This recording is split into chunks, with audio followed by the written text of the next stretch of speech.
The First Night from 10 Nights of Dreams, a story for sleep. Close your eyes if you'd like, or simply let your gaze go soft, resting on nothing in particular. Let your body settle wherever you are. Let your shoulders drop. Let your hands rest open and still. There's nothing you need to do right now, nothing to hold on to. For the next little while, you are simply here, listening and dreaming. Tonight, we are going somewhere very quiet, somewhere between waking and sleep, between this world and the one just beneath it. Not quite Japan as it exists on any map, not quite any time that appears in any history, but somewhere that feels like Japan. The quality of the light, the smell of the air, the particular silence of a room where paper screens filter the night into something soft and diffuse and almost weightless. This is a dream that the writer Natsume Soseki once dreamed, or said he dreamed, or dreamed in the way that writers dream, with one foot in sleep and one foot still in the world, watching. Soseki was one of the great writers of modern Japan. He lived at the turn of the 20th century, in the years when Japan was changing very rapidly, when the old ways and the new ways were pressing against each other with a pressure that produced, in some people, a great deal of beauty, and in others, a great deal of pain, and in most people, some mixture of both. He wrote about loneliness and connection, about the difficulty of being human in a world that moves faster than human hearts can follow. And sometimes, he wrote about dreams. 10 Nights of Dreams was published in 1908 in a newspaper, in installments, the way stories used to be published when the newspaper was the place where people went to find out not just what had happened in the world, but what the world felt like. Each night is short. Each night is complete in itself. Each night is the record of a dream that could only exist in the space between sleeping and waking, in the hour when the ordinary rules of time and logic have relaxed their hold and something else becomes possible. The first night is the most beautiful. Many people say this. It is the one most people remember when they think of the book. The room, the woman, the promise, the 100 years, the flower. Tonight we will live inside it slowly, at the pace of a dream, at the pace of someone sitting beside a grave, watching the seasons turn one by one by one. Breathe in slowly and let it out. Let the day go, let the week go. Let everything you were carrying when you sat down rest beside you now, patient and unthreatening, waiting for tomorrow. There is nowhere else to be.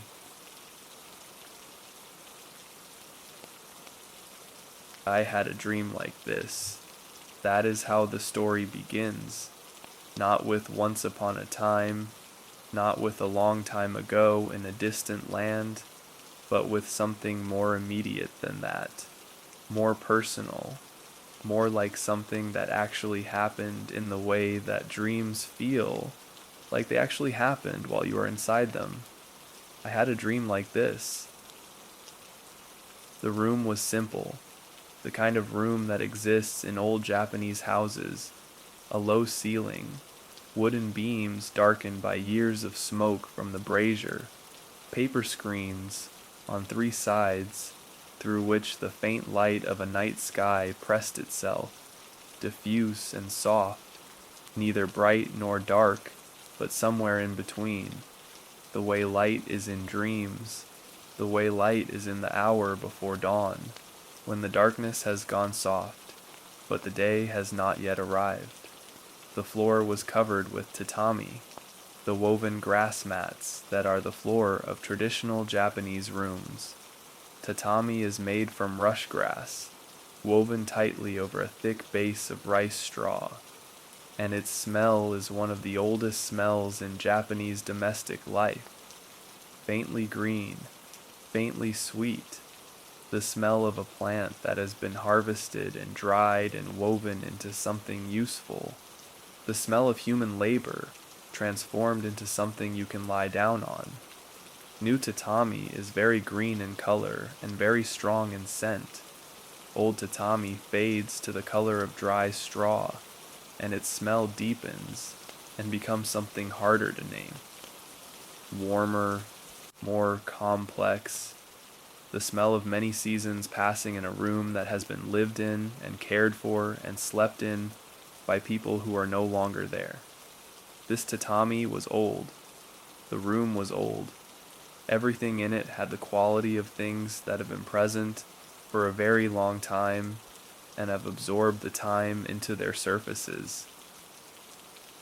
There was a takenoma in one corner, the small recessed alcove that is one of the defining features of a traditional Japanese room, the place where a single hanging scroll is displayed, and perhaps a simple flower arrangement, and nothing else. The tokonoma is a kind of frame that the room builds around emptiness, a way of saying, this space is for looking at, not for filling. In this room, the tokonoma held a scroll on which someone had written, in brushwork, a single character. The character was not readable from where he sat, but its presence was felt, a vertical stroke of black ink on pale paper, asserting something in the quiet of the room that did not need to be understood to be received. There was a brazier, a hibachi, a low ceramic vessel of charcoal that in winter is the heart of a Japanese room, the source of the modest warmth that keeps the cold from becoming unbearable. It was not winter in this dream. The brazier held no fire, but it was there, as braziers are always there in rooms like this, a permanent fixture, a reminder of all the cold nights it had warmed, and all the cold nights it would warm before the room was finally emptied. There was a futon laid on the tatami, not a futon in the Western sense, not a couch that folds into a bed, but the Japanese futon, which is a thick, heavy sleeping mat, laid directly on the floor, covered with a quilt, the whole arrangement low and close to the ground, the sleeper almost at the level of the floor itself.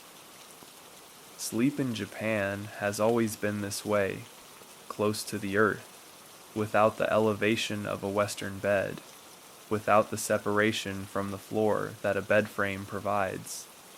There is something about sleeping at floor level that changes the quality of the sleep, or at least the feeling of it, a sense of being held by the ground itself, of having descended to the level of the earth rather than floating above it. A woman was lying on the futon. She was lying on her back, her long hair spread across the pillow, her face tilted slightly upward in the way that faces tilt when the body beneath them has grown still. Her hair was very black, the black that black hair is in a certain quality of light, which is not flat black, but a black with depth in it, a black that seems to hold a small amount of light within itself the way deep water holds light, absorbing it and returning it, changed. Her hair spread across the pillow the way water spreads, following the contours of the surface beneath it, finding its own level, settling into its own arrangement without being directed. Her face was oval, the face that in old Japan was considered beautiful, the melon seed face, soft at the edges, the cheeks carrying the particular roundness of faces that have not yet been hardened by time. Her skin was white, the particular white of Japanese skin in a certain kind of light, not the white of paper or marble, but a living white, a white with warmth beneath it, a white that suggests the blood moving under the surface, the body working quietly in the darkness beneath the skin, and her color was good.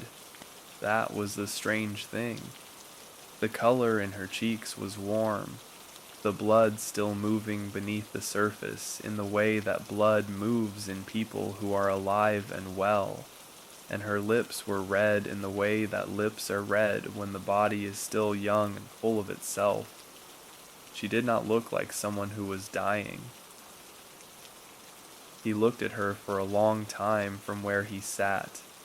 He noticed the way her chest rose and fell, slowly at longer intervals than ordinary breathing, but still rising and falling, still the breath moving in and out of a body that was still, for now, alive.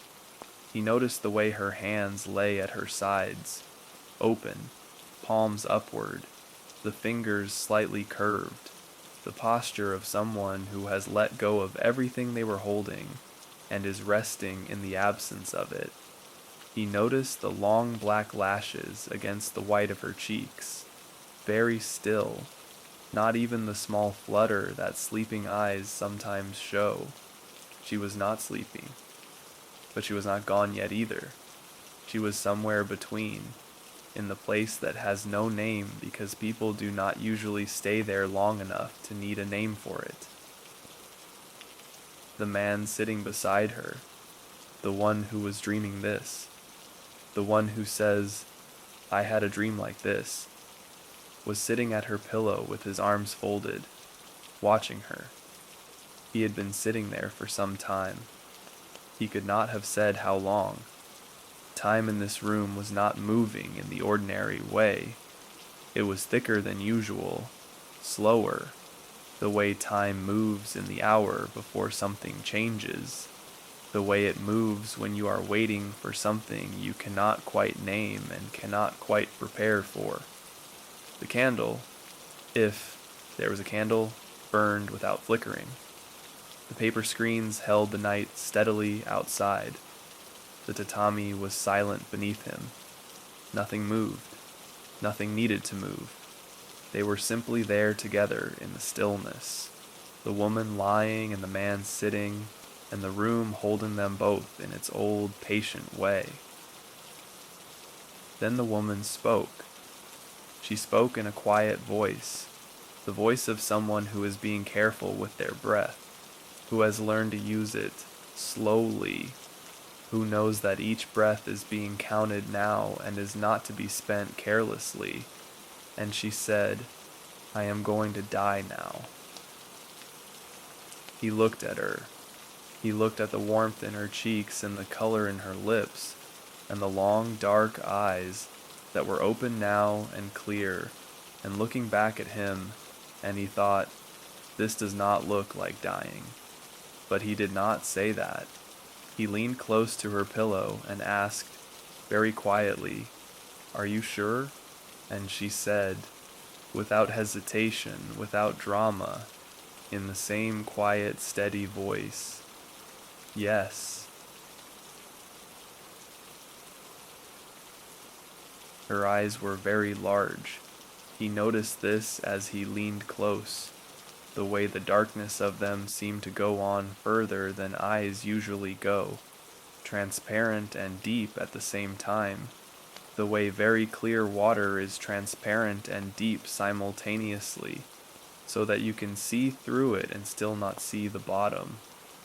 The iris was very dark, almost black, the kind of darkness that in certain lights seems to have a color inside it, a depth of color that has no name, that you can only see if you look for a long time and let your eyes adjust. In the center of those eyes, very small and very clear, he could see his own reflection. He looked at his own reflection in her eyes for a long time. He looked at the small figure of himself in those dark surfaces, the shape of his face, the line of his shoulders, the room behind him reflected in the eyes of someone who was looking at him from the edge of something he could not follow her into. He had the feeling, looking at himself in her eyes, that he was being memorized, that she was taking him in with the particular attention of someone who is leaving and wants to carry something with them. Then she spoke again. Her voice was the same, quiet, deliberate, each word placed carefully, each breath preceding each sentence like a small preparation. She said, "When I am gone, bury me." She said, "Dig the hole with a pearl shell." The pearl shell she meant is the kind that forms pearls inside it, the shell of the pearl oyster, whose inner surface is called nacre, mother of pearl, the iridescent lining that catches light and returns it in colors that shift as you move, white to pink to green to blue, the colors of something that has never quite decided what color it wants to be, and has settled for all of them simultaneously. She wanted to be buried with a pearl shell. She wanted the earth opened with something beautiful. "Find a fragment of a fallen star," she said, "and place it at my head as a marker. Stars do fall. They fall all the time, burning as they enter the atmosphere, most of them consumed entirely before they reach the earth. But some survive, small and dense and dark, carrying in them the material of something that formed billions of years ago in the clouds of gas and dust that preceded everything. She wanted a fragment of this to stand at her head. She wanted to be marked by something that had traveled an unimaginable distance to arrive here. She said, "Then wait beside my grave. I will come back to you." He asked, "When?" She said, "Wait 100 years. Wait 100 years and I will come." The words fell into the room's stillness and lay there, neither sinking nor floating, simply present, taking up the space they needed. He did not ask whether she was serious. He did not ask whether 100 years was a real number or simply the largest number a person reaches for when what they mean is a very long time, longer than I can see, longer than either of us can hold in our minds, a time so vast that promising to wait through it is another way of saying something that has no other way of being said. He simply said, "I will wait." And she closed her eyes, slowly, the large dark eyes closing the way the surface of very still water closes over a stone that has been dropped into it, with a ripple, and then with nothing, and then with only the surface smooth and reflecting the sky. Her face did not change. The warmth remained in her cheeks. The color remained in her lips. She looked still, like someone who might open her eyes in a moment and say something ordinary. But she did not open her eyes, and the breath that had been moving her chest so slowly, at such long intervals, stopped, and she was gone. He buried her as she had asked. He found a pearl shell. In the dream, the finding of it required no explanation. It was simply there, the way things in dreams are simply there when they are needed, without requiring a journey to find them, or a reason for their presence. The shell was large, larger than pearl oyster shells usually are, wide and flat and heavy, its outer surface rough and gray the way oyster shells are rough and gray, without beauty, the kind of exterior that gives no indication of what is inside. He turned it over. The inner surface caught what light there was, and returned it transformed. That iridescent shimmer, that play of color across a surface that appears to have no color of its own, and yet produces all colors when the light moves across it. He held it for a moment. Then he began to dig. The earth was soft, not soft in the way of wet earth, which yields easily but heavily, but soft in the way of earth that has been undisturbed for a long time, a fine yielding softness, as if the ground here had never been asked to be anything other than itself, and had settled into that asking over many years. The shell moved through it quietly. Each stroke of the shell against the soil made a sound that was very small in the quiet of wherever this was, a sound that was absorbed immediately by the stillness around it, leaving no echo, no accumulation, just the sound, and then the silence that followed it, as completely as if the sound had never been. He worked slowly and carefully, the way you work when the work matters, and the work is the only thing there is. Then he found the fragment of a fallen star.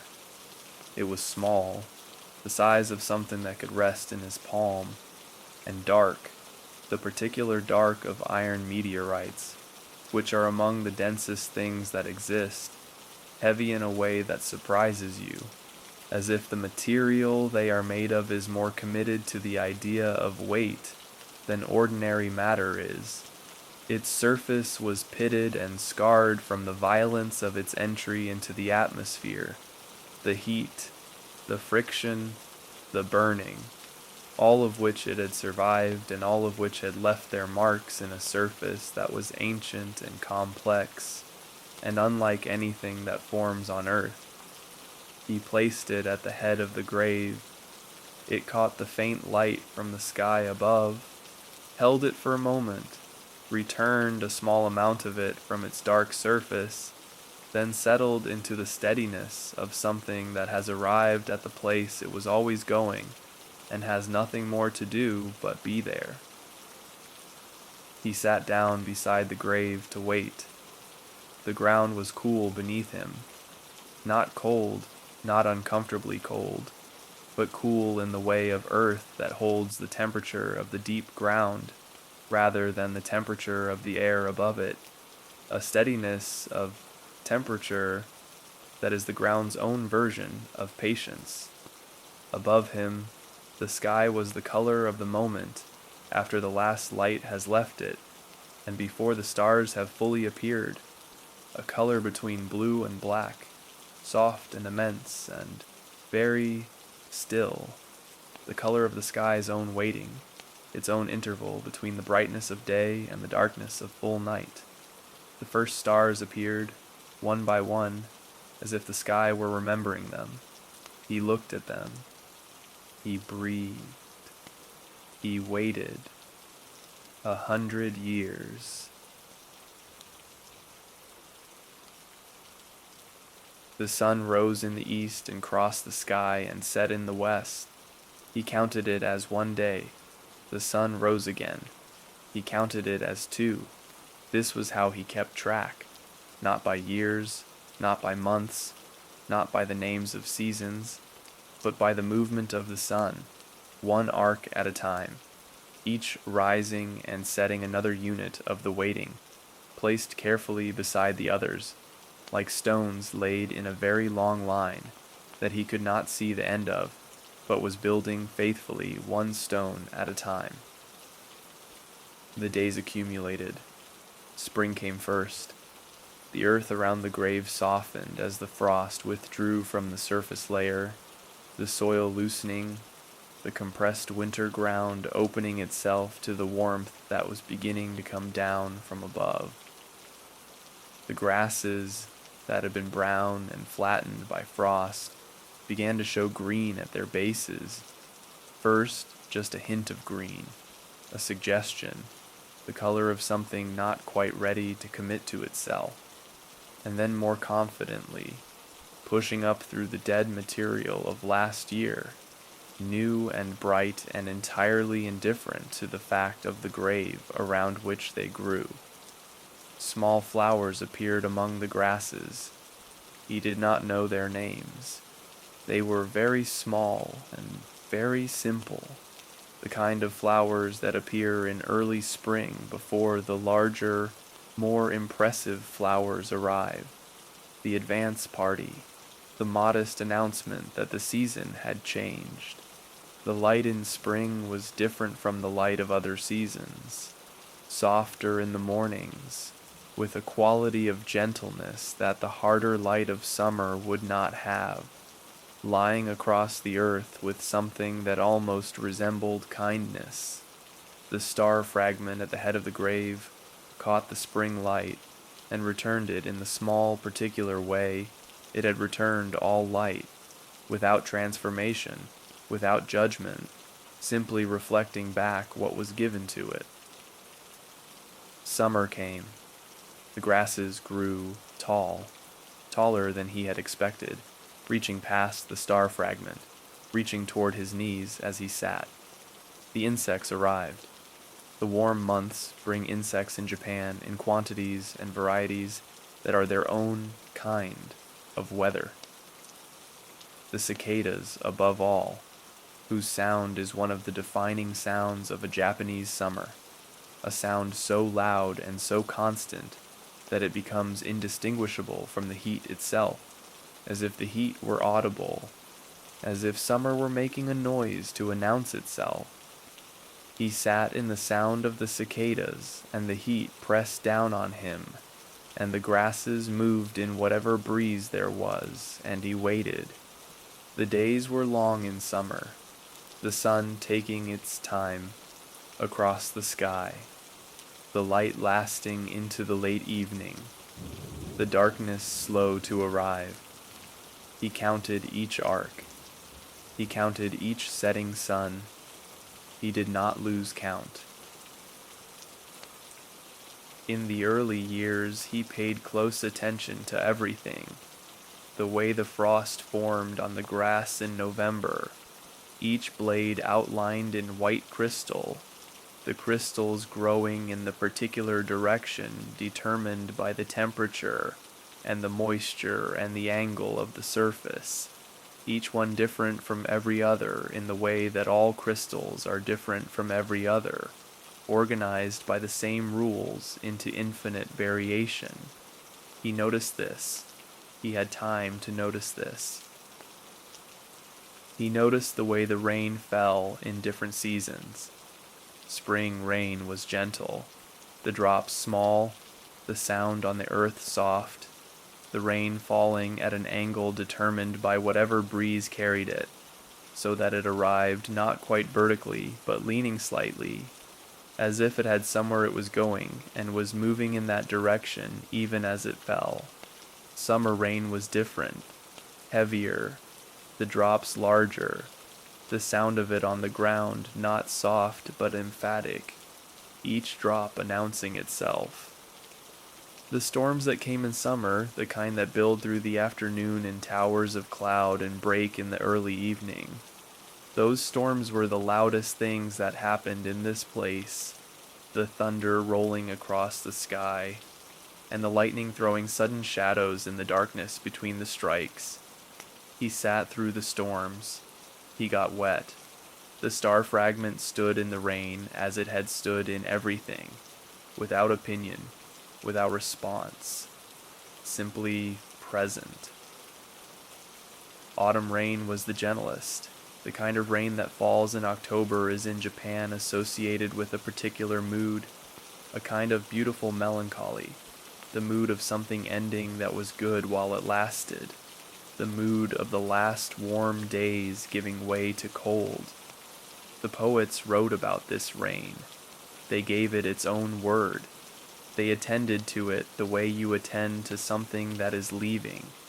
He sat in the autumn rain, and he did not feel melancholy, or he felt it, and it did not trouble him. It was simply one more quality of one more day. In the long sequence of days, he was moving through one at a time. Winter rain was rare. Mostly the cold came as frost or snow. But when it came, it was cold and gray, and the sky above was the same color as the ground, and the world narrowed to the circle of what he could see from where he sat. He sat in all of it, one day, then the next. Autumn came, and the grasses began to dry. The green left them slowly, replaced first by yellow, then by gold, then by the brown of complete dryness. the color of things that have given everything and are now resting, the insects quieted, the cicadas, whose sound had been continuous through the summer, so constant that silence would have felt strange, fell silent in the way they fall silent, not gradually but suddenly, one day present and the next day gone, taking their noise with them, like a piece of furniture removed from a room that you had stopped noticing was there. The light changed. Autumn light in Japan is famous.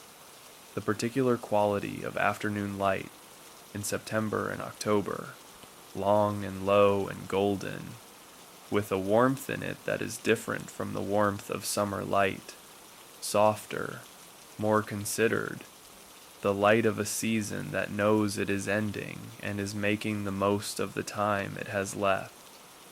This light lay across the grave and across the star fragment, and across his hands in the late afternoon, and he noticed it the way you notice something beautiful when you have been sitting in the same place long enough to see it return.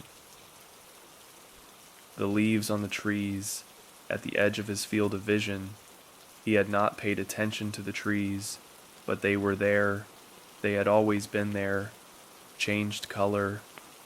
In Japan, the changing of the leaves in autumn is called koyo, and it is one of the most observed and celebrated of all the seasonal events. The moment when the maples turn red and the ginkgo trees turn gold, and the whole visible surface of the world becomes briefly a painting of itself in a more vivid version. He watched the trees turn. He watched the leaves fall. He watched the bare branches appear behind the fallen leaves, dark and patient against the sky, the trees' winter form, the form they return to every year, and wait in until the warmth returns. Winter came. The frost arrived first, a morning when he woke to find the ground white, every surface covered with the fine crystals that form in cold, clear nights, when the temperature drops slowly and the moisture in the air has time to arrange itself into something beautiful before it freezes. The frost lay on the star fragment, it lay on his hands, it lay on the dead grasses and made them briefly, improbably beautiful. Each dry stem outlined in white crystal, the geometry of the grass made visible by the geometry of the ice. He breathed clouds into the cold air. The clouds rose and dispersed. He breathed again. The years passed in this way. One spring, one summer, one autumn, one winter, and then another spring, and another summer, and the cycle continuing, the earth turning through its seasons, the way the earth always turns through its seasons, without consultation, without waiting for permission, simply turning, simply returning, simply being what it has always been. He could not have told you what he thought about during all that time. Perhaps nothing. Perhaps thinking is the wrong word for what happens when a person sits beside a grave for 100 years. Perhaps what happens is something more like the absence of thinking, the gradual dissolution of the ordinary contents of a mind into something quieter and less defined, something more like the quality of the ground he sat on than the quality of a mind that is actively engaged with itself. He was present. That is perhaps the best way to say it. He was present to each day as it came, to the light of each morning, to the heat or cold of each afternoon, to the darkness of each night, present to all of it without needing any of it to be different. There is a quality to long waiting that is different from impatience. Impatience is active. It moves. It fidgets. It calculates. It measures the distance between now and then and finds it insupportable.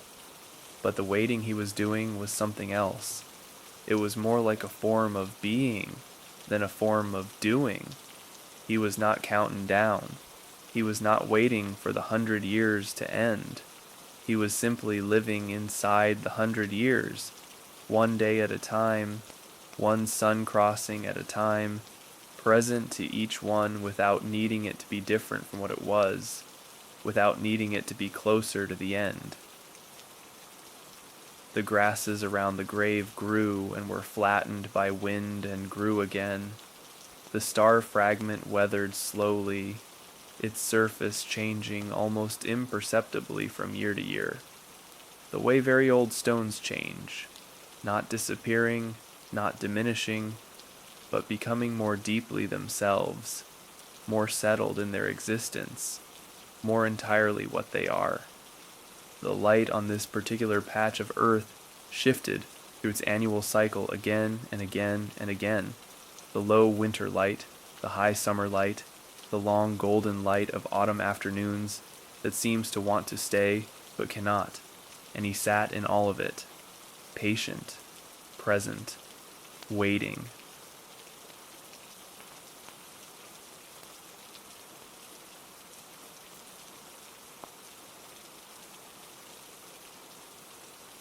Decades passed. He had stopped counting individual suns somewhere around the 30th year, not because he had given up, not because he had lost faith in the waiting, but because counting individual suns over decades produces a number so large that the number itself becomes meaningless, a sequence of sounds that no longer corresponds to anything the mind can hold.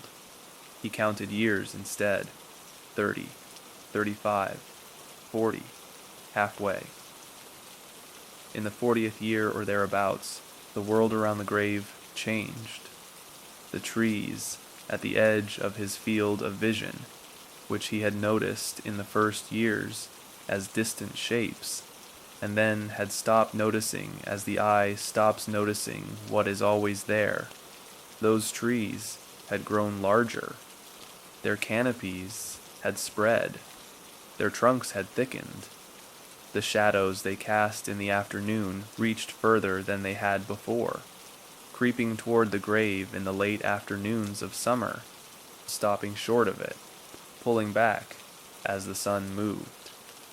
New trees had appeared at the margins.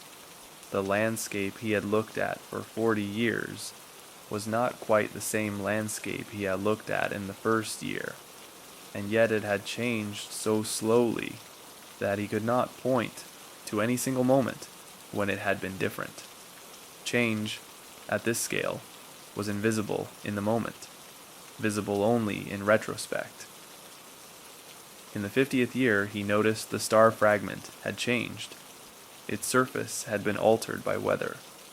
By 49 winters of frost and 49 summers of heat, and the rain of all those years running over its surface in the particular patient way that water reshapes stone, not by force, but by persistence, not in a year, but in 50. The pitting on its surface was deeper than it had been. Some of the sharp edges had softened. It was becoming, slowly, more like the earth around it, more weathered, more local, less like something that had arrived from somewhere else, and more like something that had always been here. He put his hand on it. It was warm from the sun. It was solid. It was still entirely itself.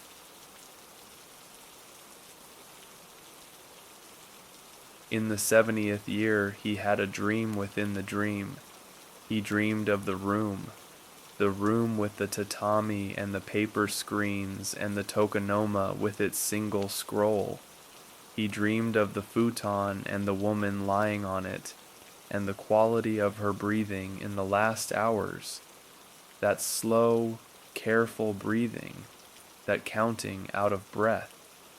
He dreamed of her eyes, large and dark and containing his reflection, and of the way they had closed with the finality and the gentleness of a surface closing over still water. He woke from the dream within the dream to find himself still beside the grave. The star fragment was still there. The sky was still the sky. He put his hand on the earth above her and sat with the feeling of having just seen her again in the only way that remained available. In the 80th year, the grasses around the grave had grown and dried and grown so many times that the earth itself had changed slightly, enriched by decades of falling and composting plant matter, darker than it had been, more alive in the particular way that earth becomes more alive when it is left alone long enough to do what earth does when no one interferes with it. The grave was invisible now. There was no mound, no depression, no visible sign that this particular patch of ground was different from any other. Only the star fragment marked it, standing in the grass, weathered and settled, looking now entirely like something that had been there forever. Perhaps, he thought, it had. In the 90th year, the doubt returned. It came back as doubts come back, not quite as it had been the first time, not quite as urgent or as sharp, but as a kind of residue, a sediment that had been lying on the bottom and was disturbed now by some movement in the water above it. He sat with it. He had sat with it before. He knew by now how to sit with a doubt without being moved by it, not by dismissing it, not by convincing himself it was wrong, but simply by continuing to sit, by continuing to be present to the grave and the star fragment and the sky, by continuing to wait regardless of what the waiting felt like. The sun crossed the sky. He counted it. 91 years. 92. 93. He also watched the nights.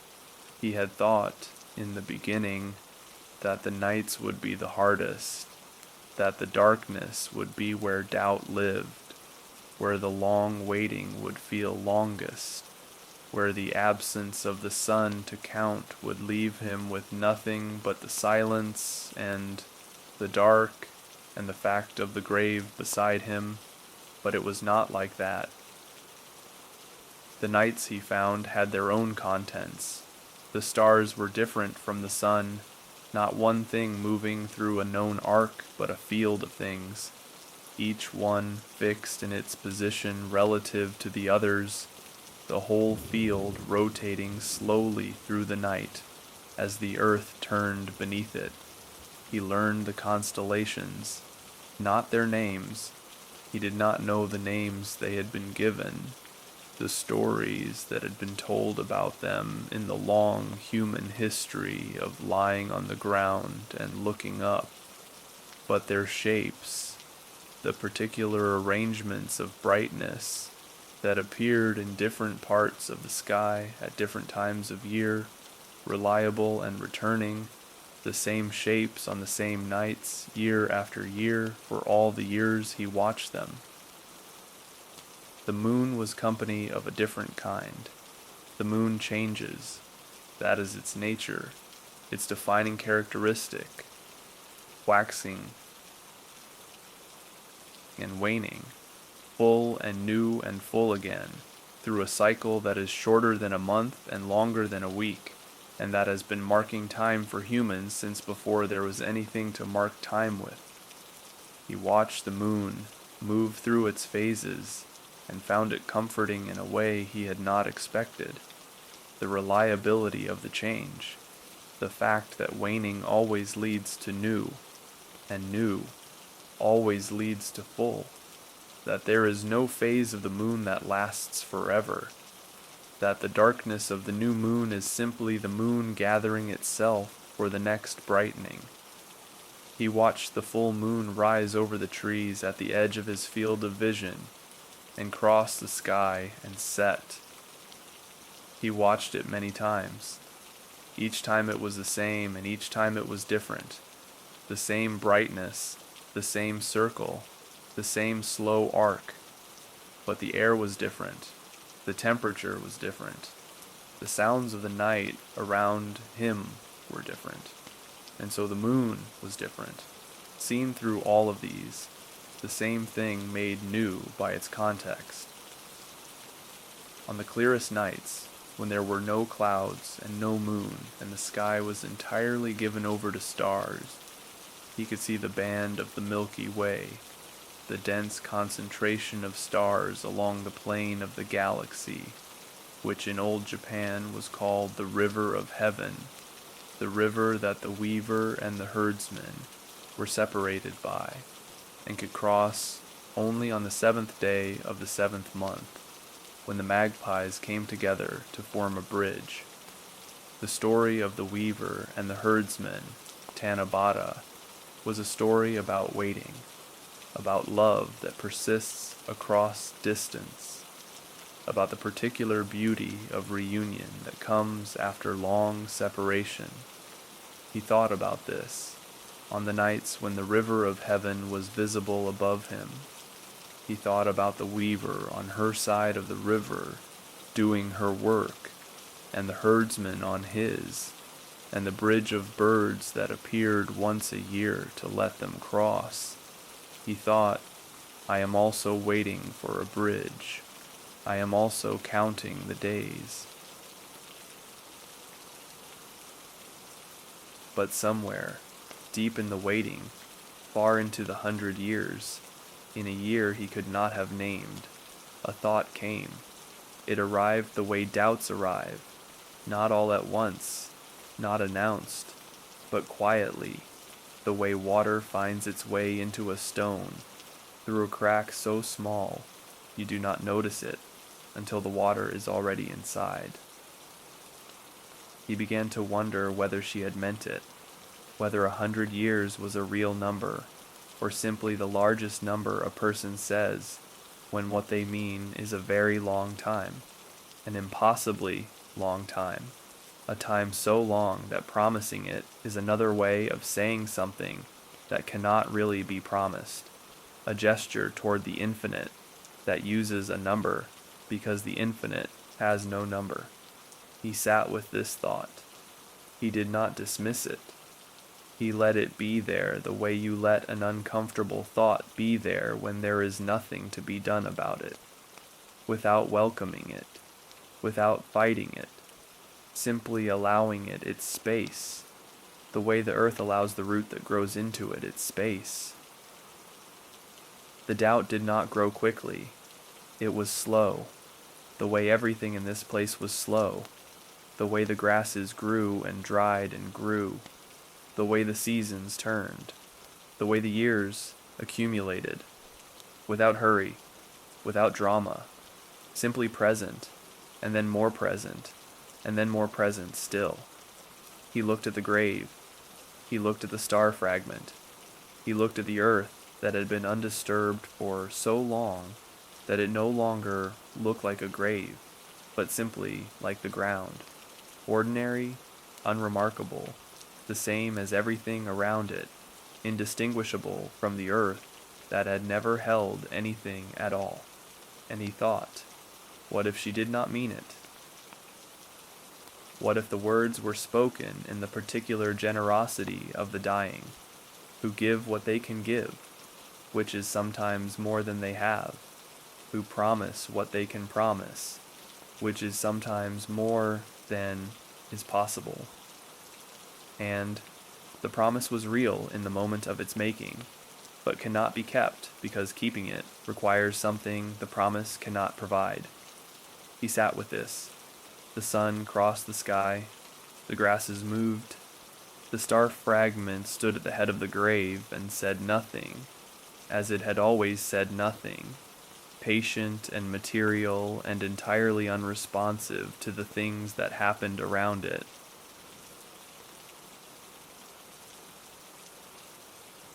And then he saw it.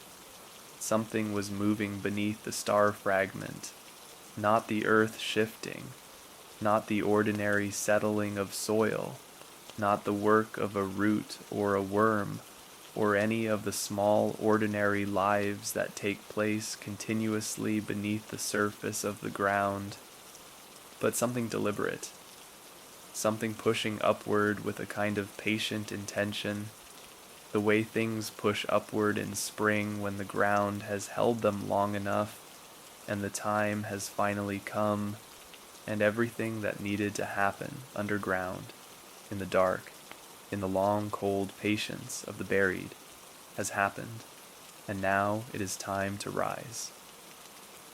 A stem appeared, very thin, very green, the green of something that has never been above the surface before, a green more vivid than the green of the grasses around it, a green that seemed to contain more green per unit of itself than ordinary plant green contains, as if it had been saving it, as if all that time underground had been a process of accumulating exactly this much green for exactly this moment.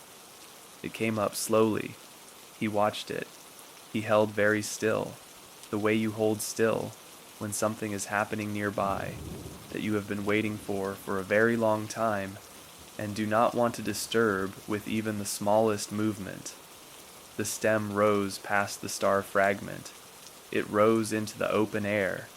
It swayed very slightly in whatever moved through this place. Not quite wind, something gentler than wind, an air movement, a breath. At the top of the stem, a bud formed, closed tightly at first, the way lily buds are closed, the petals wrapped around each other in a spiral, tight and green, the flower held inside itself, like a secret that is almost ready to be told. Then it began to open. It opened slowly, petal by petal, each one unfolding away from the center, the green of the bud giving way to white as each petal found its angle and its curvature, and settled into the form it had been building toward in the dark.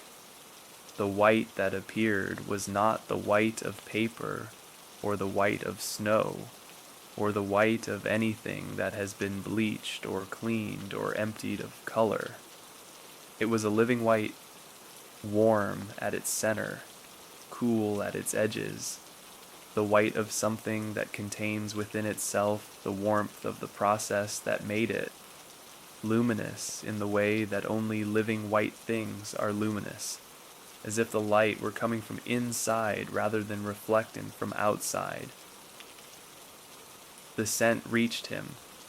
It came on whatever moved through this place, that gentle air movement, that breath, and it reached him fully, without diminishment, the scent of white lilies, which is one of the most complete scents that exists, deep and cool and sweet, with a complexity that you notice only if you let yourself notice it, that rewards attention without requiring it.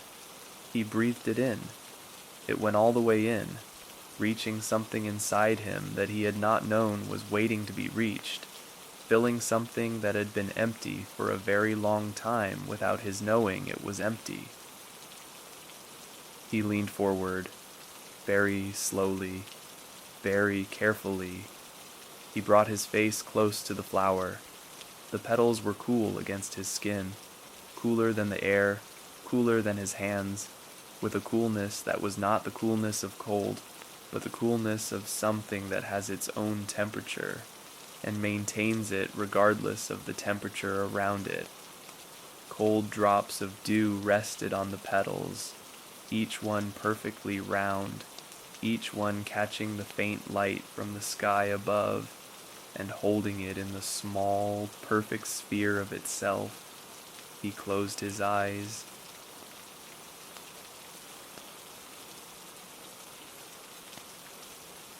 When he lifted his face from the flower and looked up, there was a single star in the sky, not a sky full of stars, just one, low on the horizon, in the place where the sky begins to lighten before the sun arrives, the place that is not quite dark and not quite light, but somewhere between them. the dawn position, the position of things that are transitioning between one state and another. The star was flickering very slightly, the way stars flicker when the atmosphere is still, and the air between the star and the eye is doing its slow, gentle work of bending the light as it passes through. The morning star, the dawn star, the last star. And he understood, not with his mind, not as a thought that arrived in words, not as a conclusion reached through reasoning, but in the way that things are understood in dreams, which is all at once, without explanation, without the steps that waking understanding requires, simply known. The 100 years had already come. He had been sitting here, counting the suns, waiting, and the 100 years had passed while he was waiting, the way time passes when you are fully inside it, not as a line you travel along, but as a substance you inhabit, and when you look up, you find it has already become what it was always going to become.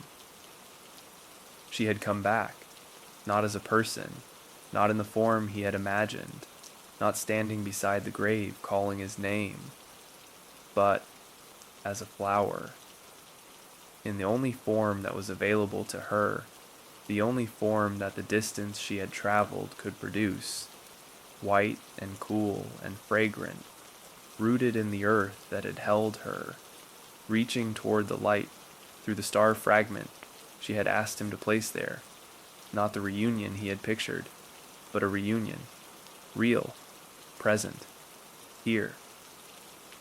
He stayed very still for a long time in the pre-dawn quiet, the lily beside him, the star above him, the earth beneath him, that had held her for 100 years and given her back in the only way it could.